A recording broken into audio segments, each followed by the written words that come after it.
Well, what is up, everybody? It's here today, and we're gonna talk about the former PlayStation boss saying how they wish Sony would have supported Vita more. So, ex PlayStation boss Jack Tretton wished the handheld was supported more by Sony, which a lot of people agree with that statement. Like, people would have loved to see the Vita live a lot longer than what it did, but that system died horribly in the U.S.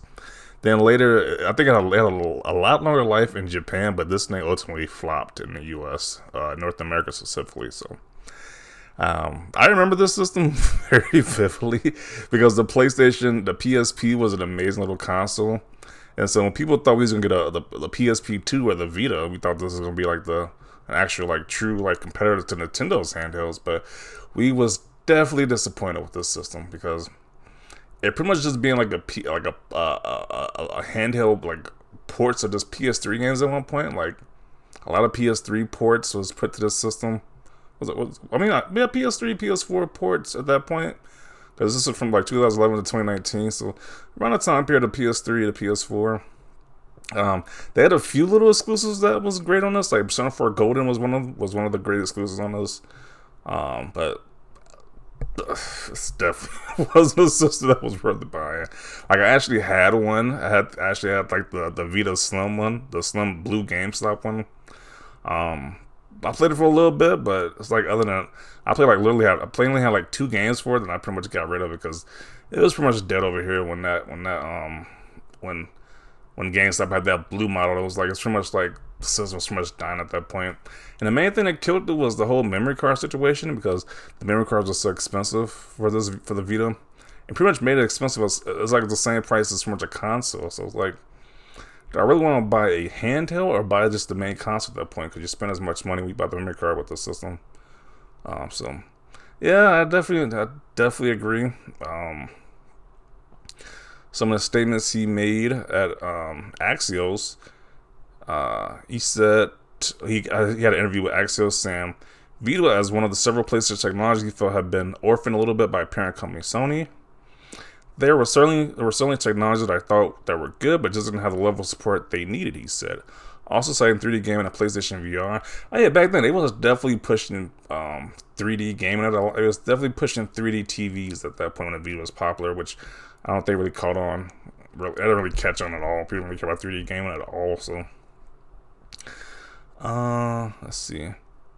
Being a successful part of a big corporation sometimes may have to make sacrifices when other parts of the business on performance so well, Trina said. So you come up with new technology to introduce to the industry and the consumers, but do you have the marketing budget to really drive a message?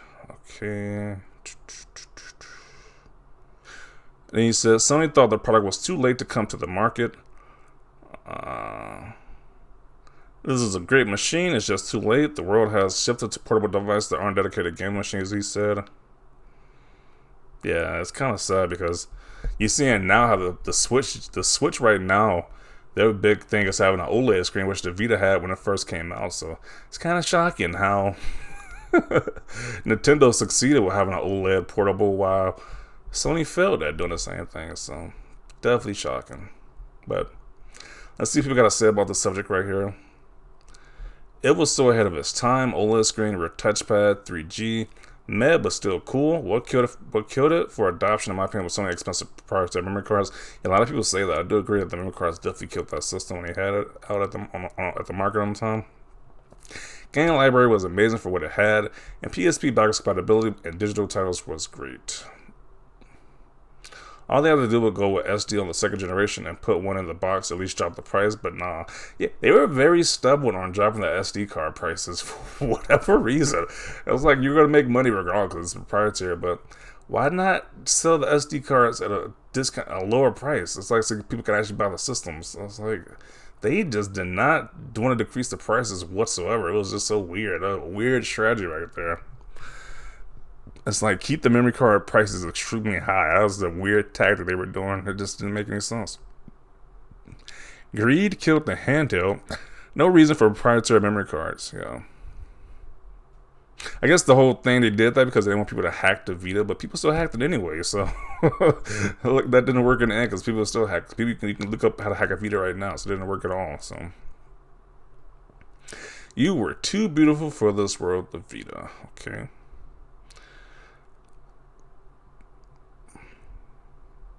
Jack Tretton was the best thing to happen to PlayStation. At this point, with the release of the Switch, I think it's time to release a new Vita system that can be at the same level as the Switch right now. I had a wish so much for the Vita to have L2 and R2 triggers. I wish for it to have a more controller feel. Sadly, resources had to be prioritized to the failing PS3 and upcoming PS4. Another timeline, the Vita would have done close to PSP numbers. Orphaned a little bit is putting it mildly. Sony abandoned the Vita literally a year after it was released. Yeah, they kind of did, to be honest. They weren't even trying to be competitive with the 3DS. Like, the 3DS graphics-wise, the Vita killed the graphics-wise, and that was pretty much it, because the 3DS games are a lot better, especially the first-party titles were a lot better. Just the graphics suck for those games, but at the end, people just care about the great games. They don't care about the graphics that much, which was a bummer because the Vita looked amazing. Playing games on the OLED screen looked amazing, but it's just like they just didn't support it. They didn't want to lower the graphic. They didn't want to lower the memory card prices, which definitely sucked. The Vita is awesome. I still use mine and it feels better than a Switch Lite. More durable, but it definitely wasn't the strongest little device. Also, companies didn't want to risk development for it, but it can still play Dragon's Crown and Soul Sacrifice, so I'm glad I have it. Okay.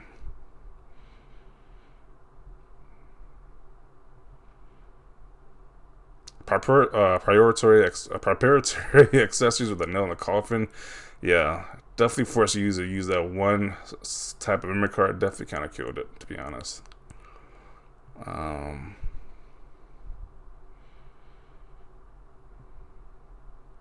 Bought both and also tried the PlayStation TV, but also had back NIC card and ran really bad even on Wi-Fi. I'm a diehard Nintendo handheld guy, and I even thought the PS Vita has so much potential to be the biggest thing in this segment. Sony butchered its potential. It could have been the Switch before the Switch.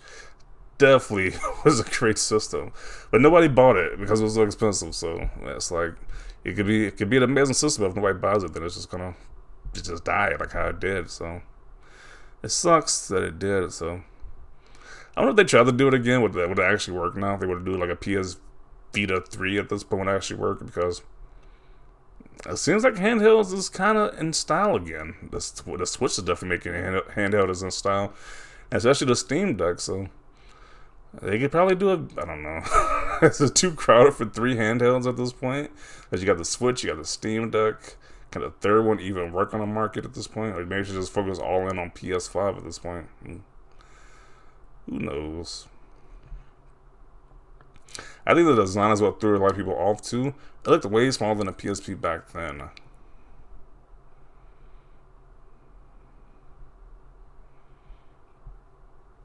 Ooh, got a whole collection of Vita games. Like every Vita game ever created. Jeez. The PSP is better than the Vita. Yeah, the PSP was definitely legendary. I remember having a PSP. That was a great system, but I think the PSP had definitely a better library than the Vita by far, but the Vita was HD, which was definitely amazing at the time. So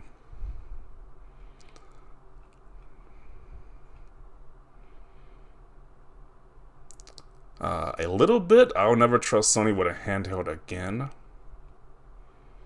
And that is why you are the former boss. Jack wasn't fired. He had a choice to stay at Sony and turned it down. This is like throwing salt in the wounds of all the original PS Vita owners. You'd think Sony supported it for like 2 years max. It's still alive all these years later. Restored PS Now, YouTube, and all the others apps you took away. Jack should come back and replace Jim Ryan. Yeah, they pretty much just gave up on the Vita and pretty much now they're treating the Steam Deck as like the new successor in a way.